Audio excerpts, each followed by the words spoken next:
birthday and the legacy of Abraham Lincoln. He is the American president who was, as Jake Flack explained, assassinated here at Ford's Theater over 150 years ago, about 150 years ago, on April 15th, 1865.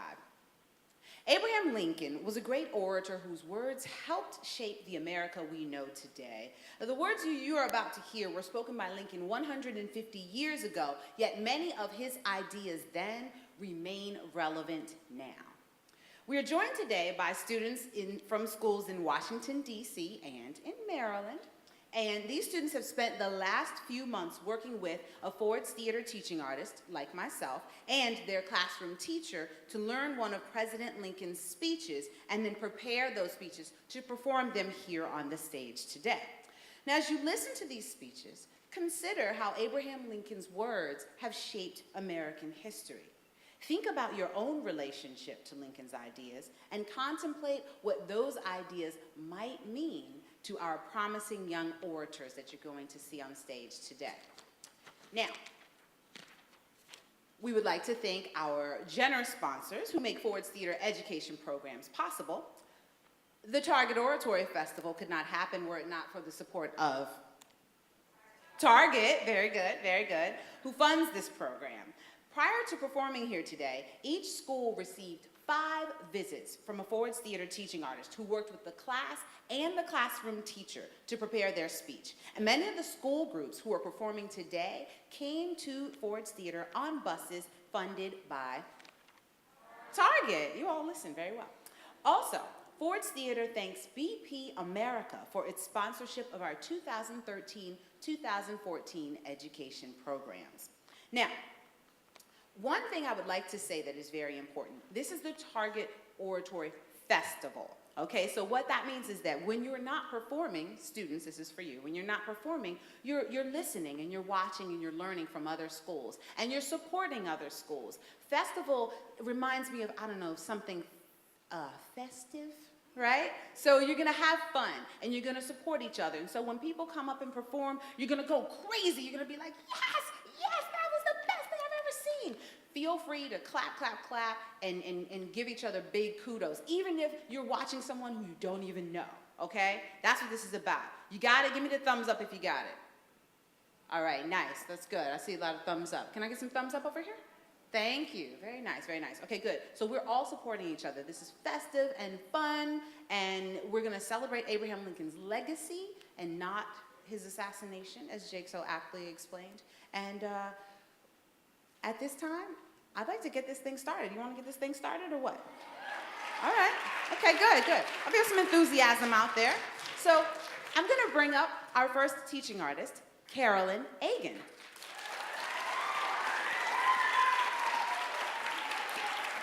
Oh, here. Good morning, everyone. You can tell the kids I've worked with versus the ones I haven't, because they're like, Miss Carolyn. Okay, so I have the pleasure of introducing the first 2 groups this morning who I got to work with. So my first group of students is from Janney Elementary School in Northwest DC. They are a group of amazing 5th graders. Just to show you a little bit of their tenacity and intelligence, they actually took a vote to do the full version of the second inaugural address rather than the cut and truncated version that Ford's Theater offered them. Because they felt like it spoke more to Lincoln's truth and what he wanted to present, which I think is an astounding thing for a group of 5th graders to decide. And I'm very impressed with them, and I hope you will be too. So without further ado, Janney Elementary School, here they come.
of our arms, upon which all else chiefly depends, is as well known to the public as to myself. And it is our trust, reasonably satisfied and encouraging to all. And with high hope for the future, no prediction in regard to its venture. On the occasion corresponding to this 4 years ago, all thoughts were anxiously directed to an impending civil war. All dreaded it, all sought to avert it. While the inaugural address was being delivered from this place, devoted altogether to saving the Union without war, seeking to dissolve the Union and to fight effects by negotiation. Both parties deprecated war. One would make war rather than let the nation survive, and the other would accept war rather than let it perish. And the war came.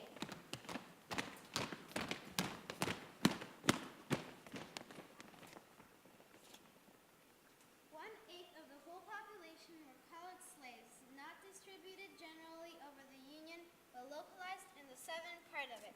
These slaves constituted Hewlett and Powell's interest. All knew that this interest was somehow the cause of the war. To strengthen, perpetuate, and extend this interest was the object for which the insurgents would rend the Union even by war. While the government claimed no right when to do more than to constrict the territorial market of it. Neither party expected for the war the magnitude or the duration which it has already attained. Neither anticipated that the cause of the conflict might cease with or even before the conflict itself should cease. Each looked for an easier triumph and a result less fundamental and astounding. Both read the same Bible and pray to the same God, and each invokes his aid against the other. It may seem strange that any man should dare to ask of just God's assistance in bringing their bread from the sweat of other men's faces. But let us judge not that we be not judged. The prayers of both could not be answered. That of neither has been answered fully. The Almighty has his own purposes. Woe unto the world because of offenses, for it must needs that offenses come. But woe to that man by whom the offenses cometh.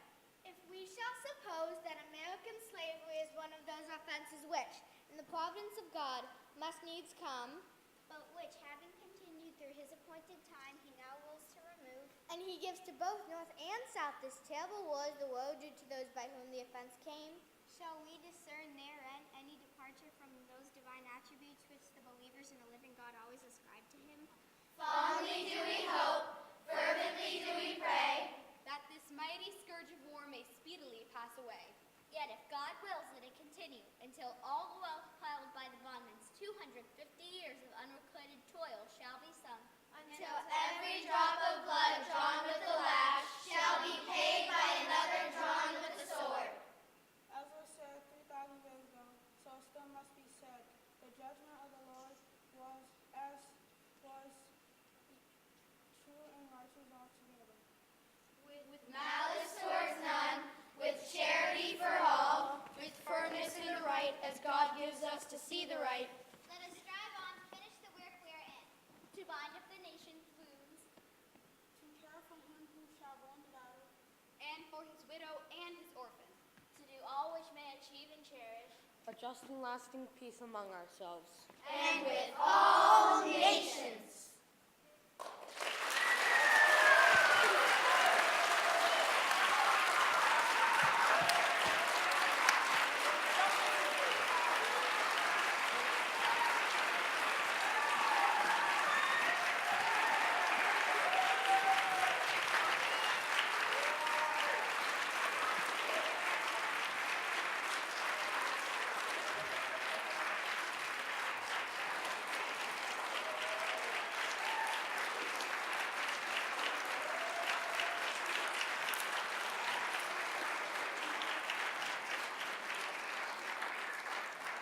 And that's just the beginning. Okay, so my second group is from the Mount Rainier student group in Mount Rainier, Maryland. The awesome thing about this group is one of the very first things that we did, they're doing the speech at Independence Hall, which personally is a speech that a student group has never chosen that I've worked with. So it was very cool for me to get to experience that for the first time with them. But I brought in a picture of the original when the speech was spoken in Philadelphia. And some of the amazing insight that this group came up with was a very good show to me of how great our time working together was going to be. They were so insightful, so brilliant. They saw things and thought of things, made connections to modern day existences, that things I wouldn't have thought of looking at a picture like that. So this is a very wonderful, very special group of students, and I'm very excited for them to get to present to you Lincoln's speech at Independence Hall, Mount Rainier.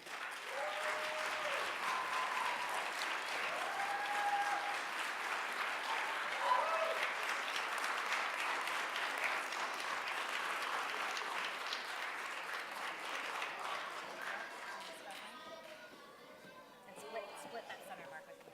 Do one step. There it is.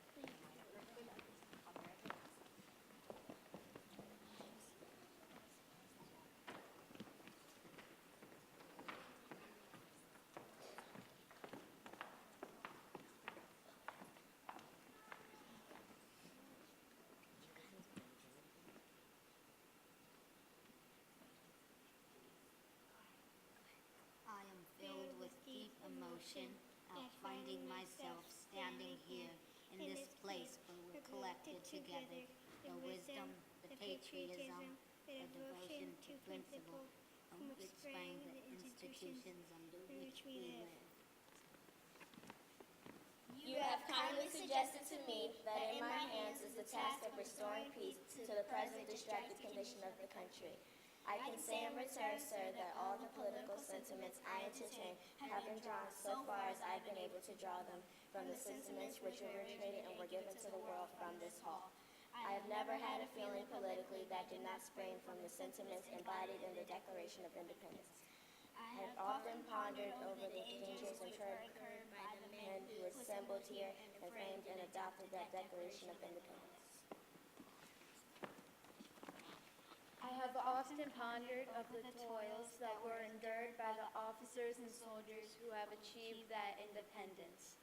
I have often inquired of myself what great principle or idea it was that kept this Confederacy so long together. It was not the mere matter of the separation of the colonies from the motherland, but that sentiment in the Declaration of Independence which gave liberty not alone to the people of this country, but I hope to the world, for all future time.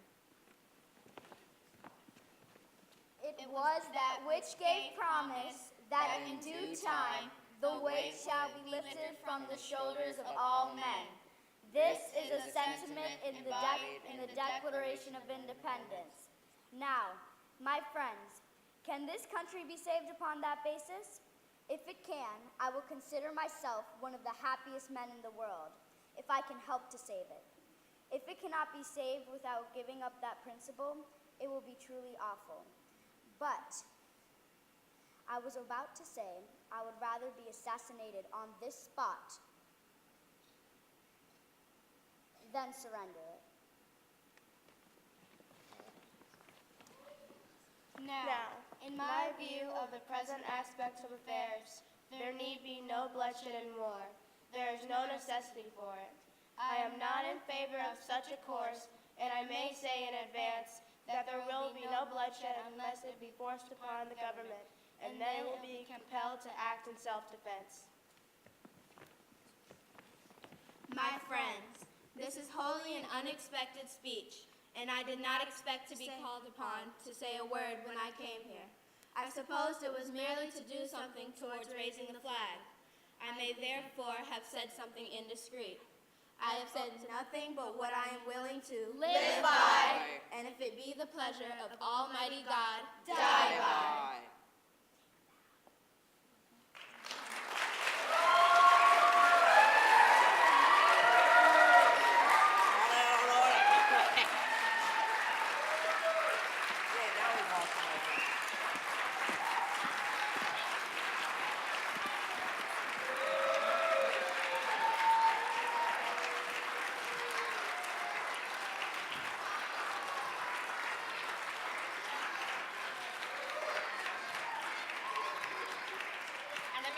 Back over to our Master of Ceremonies, Miss Themby Duncan.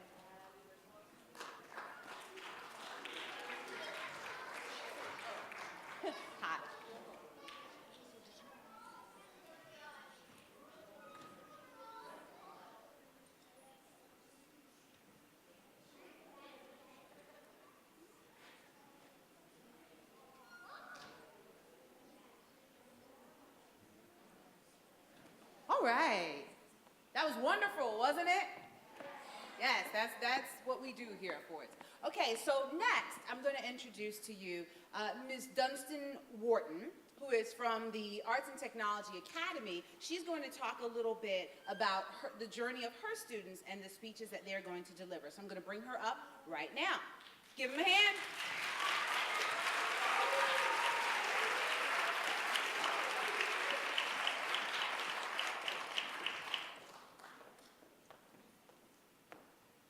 Good morning.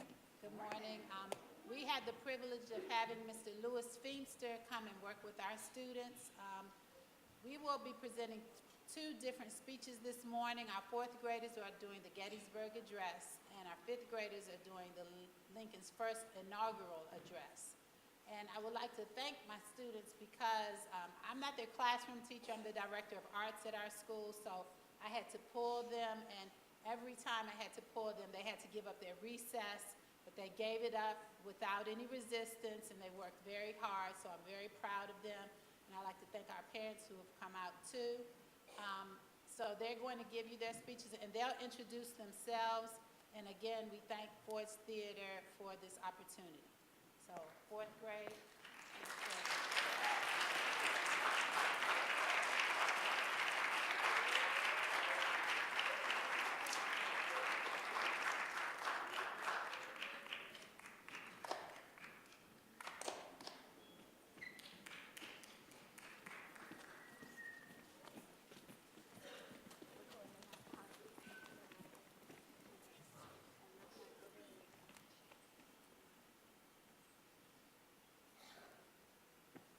Good morning. We are fourth grade students from the Arts and Technology Academy. Today, we will recite the Gettysburg Address by Abraham Lincoln. 7 years ago, our fathers brought forth upon this continent a new nation conceived in liberty and dedicated to the proposition that all men are created equal. We are met on a great battlefield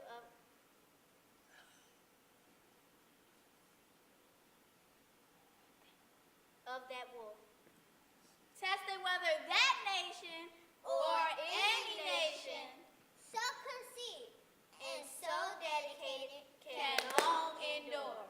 We are met on the great battlefield of that war.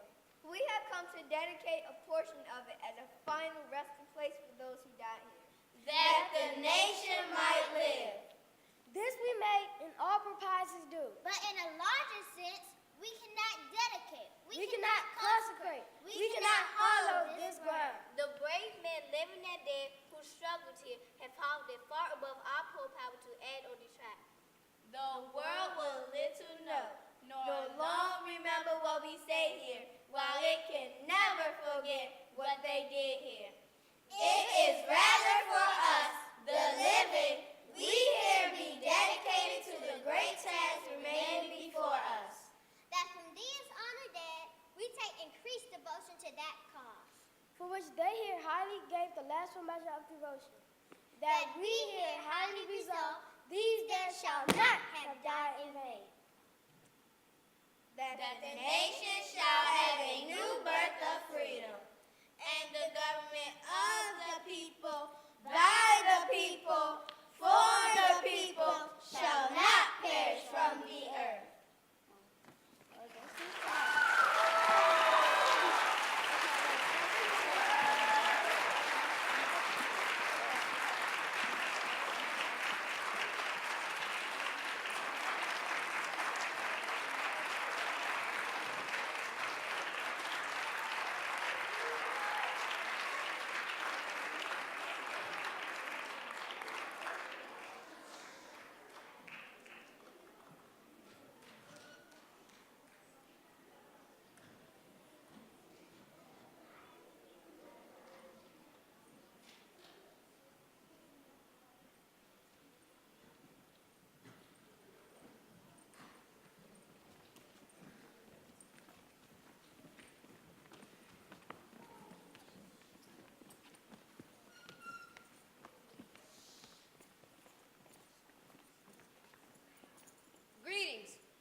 representing Arts and Technology Academy.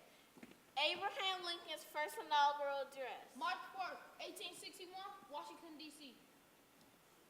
Fellow citizens of the United States, In compliance with the custom as old as the government itself. I appear before you to address you briefly and to take in your presence the oath prescribed by the Constitution of the United States. To be taken by the President before he enters on the execution of this office. Apprehension seems to exist among the people of the southern states.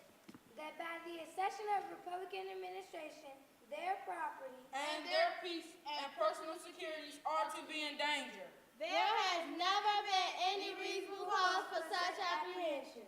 Indeed, the most ample evidence to the contrary has all the while existed. And has been open to their inspection. It is found in nearly all the public speeches of him who now addresses you.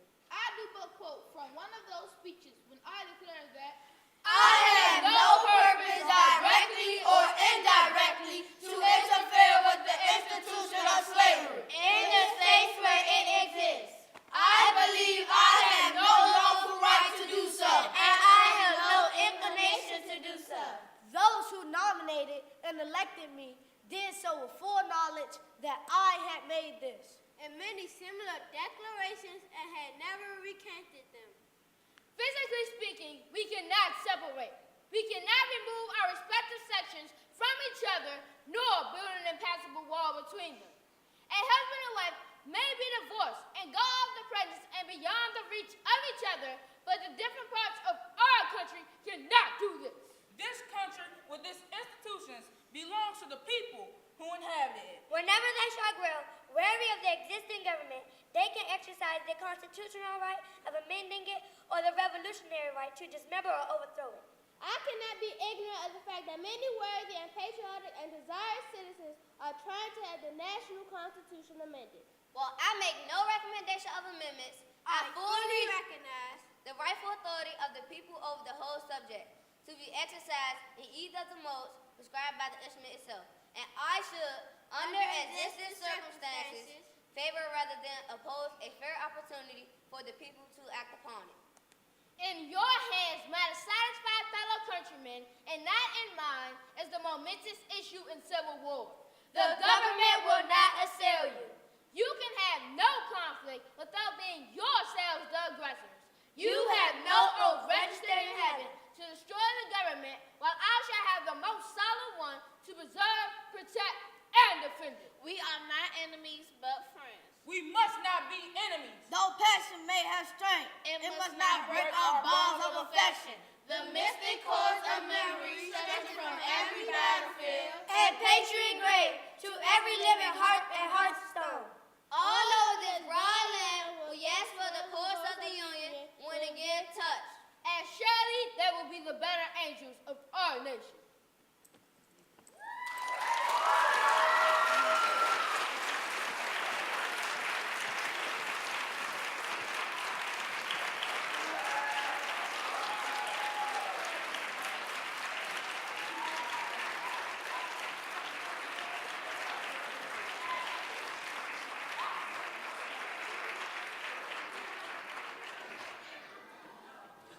W-O-W. What does that spell? Wow.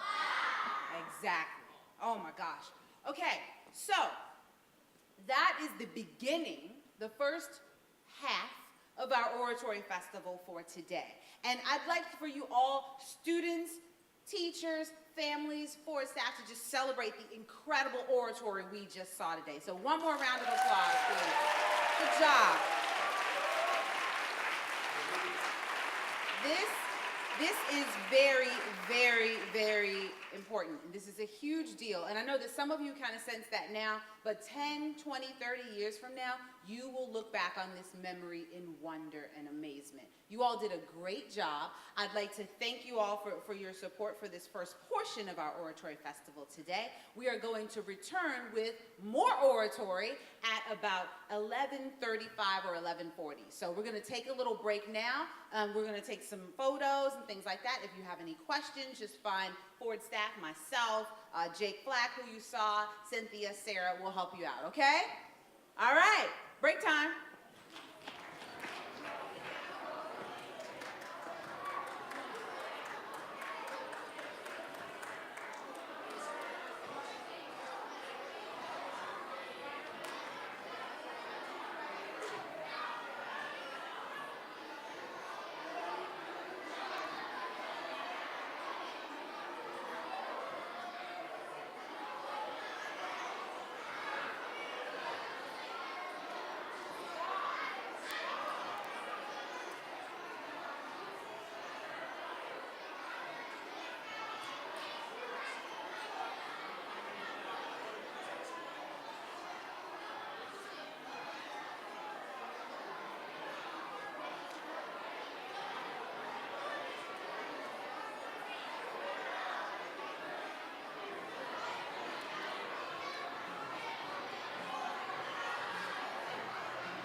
you want the, yeah.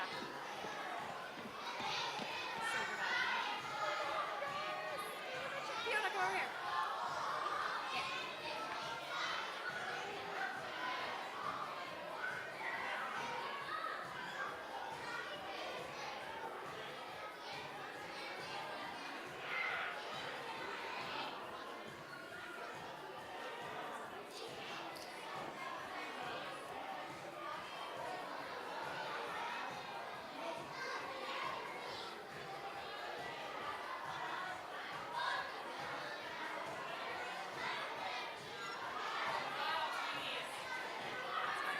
It's fine. Awesome, guys. Are you guys proud? Are you proud of what you did? It was really, you should. You're proud.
Everybody stand.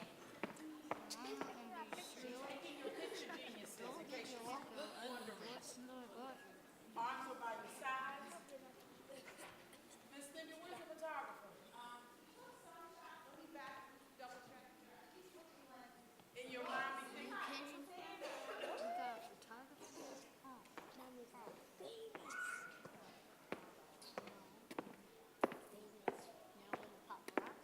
Arms up.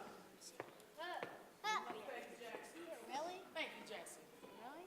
Arms down. Up. Down. Up. Lean with it. Rock with it. 2 times. 3 times. Arms down. Yeah. You dance too. I love it. Miss Jones, we're available for our mitzvahs. To very carefully tighten up a little bit for the photo. Okay, tighten it up. Going up to be this tight for the speech because you need to Yes, shoes. but for the photo, tighten it up a little bit. Just for the Make the photo photo. look better. Tighten it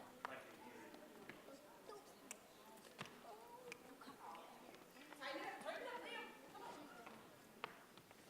Okay, Cam, that's not that good. Sorry. Arms down. Okay. No, don't do that. Remember, you're not. Come on now. You're straight ahead. Please keep your shoes on, please. Stillness. This is good. There's a photographer. I need you to look absolutely fabulous. Where is Give them a signal, please, photographer. 1, 2, 3 or something. Austin? We like to smile cute. I can't. See, that's too fast. 2, look at the photographer. 3, cheese. Can we have a personality one where they do arms too? Okay, just for us. 1 on the 3, Andre. 1, 2, 3. Cheese. Oh, cheese. You guys are killing me. Wake up, man. Wake up. Come on. Give me something big. Are we done? Thick. All right, thank you. Let's go. Off the stage. This is strictly pictures. Nevaeh. No Dougie.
Okay, now. Good job.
Bob's not gonna smile never.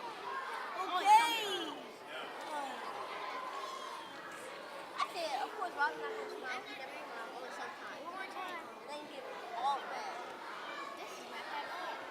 Why? You see, you always right. Why am I? Hey, someone's coming under my shield. There's a lot of water.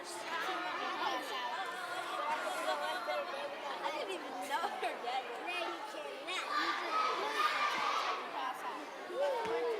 I am asleep.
Good morning and welcome to historic Ford's Theater. My name is Thembi Duncan and I am the lead teaching artist here in our education department at Ford's, and I would like to welcome you to our Target Oratory Festival.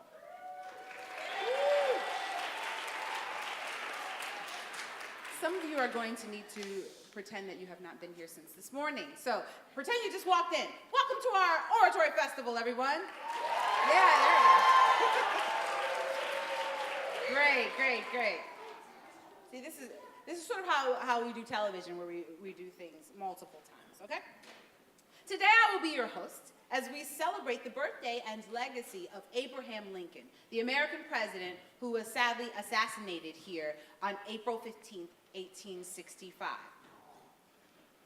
Abraham Lincoln was a great orator whose words helped shape the America we know today. Now, the words you are about to hear were spoken by Lincoln 150 years ago.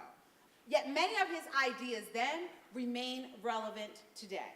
Now, we are joined today by students from schools in Washington, D.C. and Maryland. And these students have spent the last few months, back since October, November, working with a Ford's Theater teaching artist as well as their classroom teacher to study and learn one of President Abraham Lincoln's speeches and prepare that speech to deliver on this stage today. As you listen to these speeches, consider how Abraham Lincoln's words have shaped American history. Think about your own relationship to Lincoln's ideas and contemplate what those ideas might mean to these incredible, young, promising, amazing orators that you will listen to today. Now, we would like to thank our generous sponsors who make the Ford's Theater education programs that we bring to you here possible. Now, the Target Oratory Festival could not happen were it not for the support of Target. Very good. Target funds this program. Now, prior to performing here today, each school received 5 visits from a Ford's Theater teaching artist, like myself, who worked with the class and the classroom teacher to prepare their speech. And many of the schools that are here today came on buses funded by Target. All right. Also, a little product placement there. Also, Ford's Theater thanks BP America for its sponsorship of our 2013-2014 education programs. It is very important that the sponsors that we have supporting education are able to come and see what they're supporting. And so I always love it when we have representatives from our sponsors in the audience, because they get to see this amazing work that they support. So I'm thrilled that I know that we have some of them in this space. So at this point, I would like to, normally I would bring up a teaching artist and have them introduce their classes, but incidentally, the final 3 classes for today, I worked with. So, I will introduce myself. Hi, I'm Thembi Duncan. I'm the teaching artist who worked with, oh, you know what? That's a lie. Actually, Louis Feemster worked with Mr. O'Neill's class, but a little more on that later.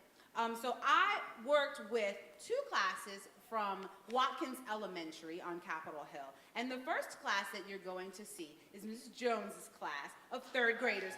Good, yes. You see they're ready to be stars. Okay, simmer down now. Okay, all right.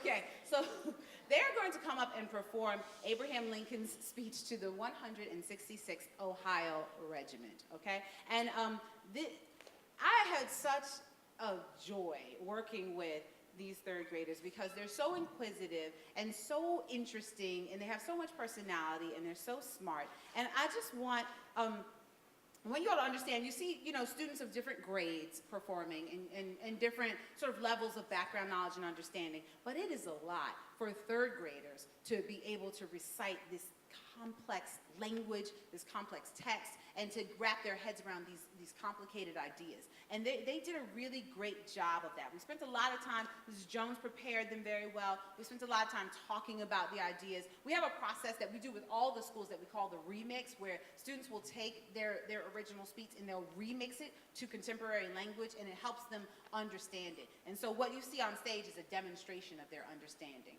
Okay? So without further ado, you all don't want to hear me talk anymore. I'm going to bring up these amazing orators. Get your cameras ready. Get your clappers ready. All right? Mrs. Jones' class is going to come up and deliver this speech to soldiers who are headed home to see their families after being participants in the Civil War.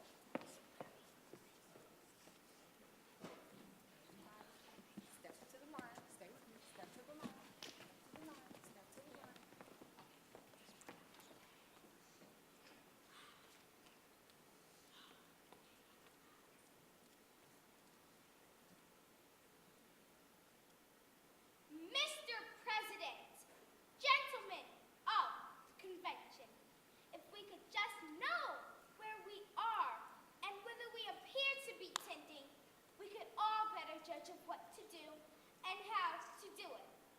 We are now well into our 5th year since the policy was initiated, with the avowed object and confident purpose of putting an end to slavery agitation. However, under the operation of that policy, that agitation had not only ceased, but has constantly augmented. In my opinion, it will not cease until a crisis shall have been reached and passed. A house divided against itself cannot stand. I believe this government cannot endure permanently half slave and half free. I do not expect the Union to be dissolved. I do not expect the house to fall. But I do expect it. It will cease to be divided. It will become all one thing or all the other. Either the opponents of slavery will arrest this further spread and place it where the public mind shall rest the belief that it's on course for extinction, or its advocates shall press it for until it shall become alike lawful in all states, old as well as new. North as well as south. Have we no tendency to this latter condition? Our custom must be entrusted to and conducted by its own adopted friends. Those whose hands are free and whose hearts are in the work, who do care for the result. We did this on a single impulse of resistance to a common danger with every external circumstance against us. Of strange, discordant, even hostile elements. We gathered from the four winds. We fought the battle through under the constant hot fire of a pampered, proud, disciplined army. Did we brave all this to falter now? Now, when that same enemy is wavering, dissevered, and belligerent, the result is not doubtful. We shall not fail. If we stand firm, we shall not fail. Wise counsels may accelerate or mistakes delay, but sooner or later, the victory is sure to come.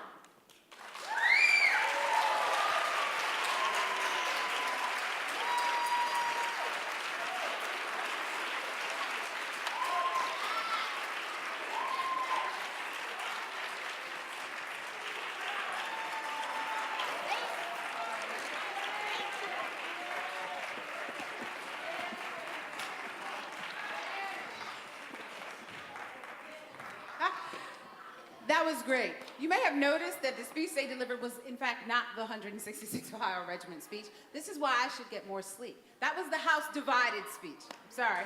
And you were like, wait a minute. Ms. Moxley's class is going to perform the 166th Ohio Regiment speech. So, as soon as Mrs. Jones' class empties here, okay.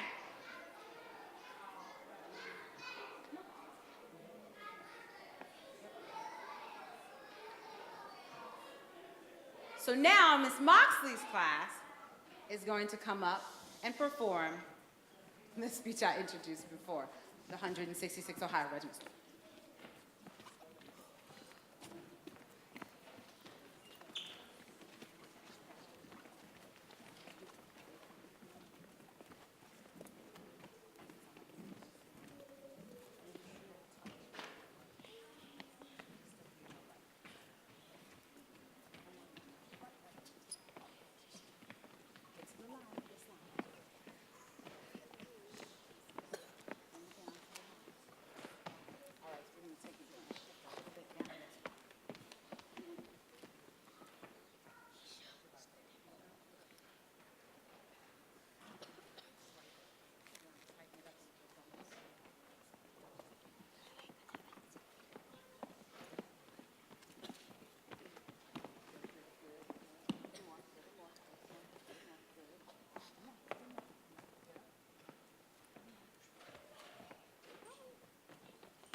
great struggle in which we are engaged, I present sincere thanks for myself and the country. I almost always feel inclined when I happen to say anything to soldiers to impress upon them in a few brief remarks the importance of success in this contest. It is not merely for today, but for all time to come, that we should perpetuate for our children's children this great and free government which we have enjoyed all our lives. I beg you to remember this, not merely for my sake, but for yours. I happen temporarily to occupy this big white house. I am a living witness that any one of your children may look to come here as my father's child has. It is in order that each one of you may have an open field and a fair chance that you may all have equal privileges in life. It is for this the struggle should be maintained. The nation is worth fighting for to secure such an estimable jewel.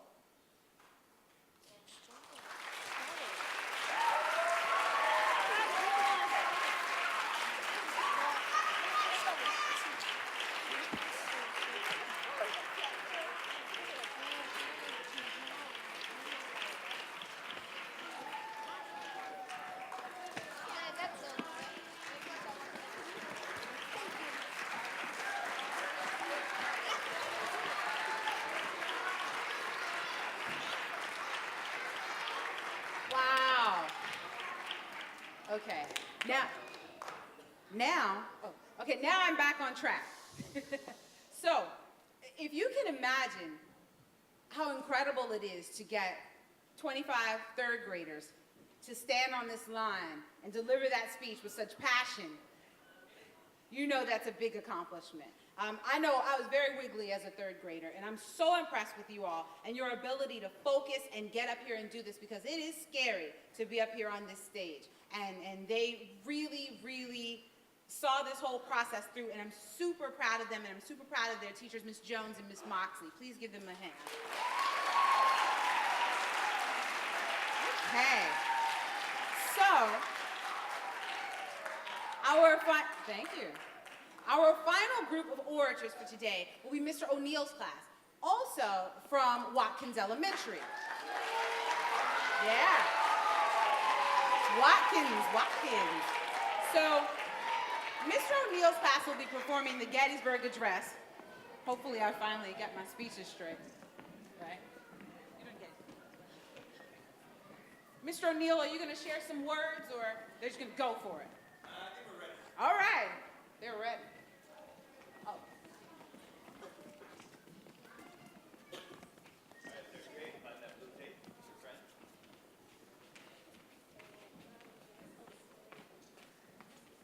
Good. Remember your volume? Group one. 1, 2, ready, go. 7 years ago, our fathers brought forth on this continent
I love this. So Louis Feemster was the teaching artist who worked with Mr. O'Neill's class. He couldn't be here today. He's off Broadway performing in a show. What do you do? So, ladies and gentlemen, students and teachers, parents, supporters, staff, everybody, thank you so much for being here for this festival. I hope you enjoyed yourself. I hope that you think about what we're going to do next year for the festival, and once again, give yourselves and your peers a big round of applause. Yeah. Now, great, I love the energy. So I want to leave you with this. Thank you. Wait, Watkins, thank you. I want to leave you with a thought. Remember, I asked you to think about how Lincoln's words impacted American society and culture, and how Lincoln's words might have impacted you and your experiences with him. And as well, think about these young people and how saying Lincoln's words today will impact them into the future, which of course impacts all of us in the future. And continue, please, to support their opportunities to do things like this. This is a big, big deal, and we are so proud and excited to be a part of it. So thank you. Have a wonderful day.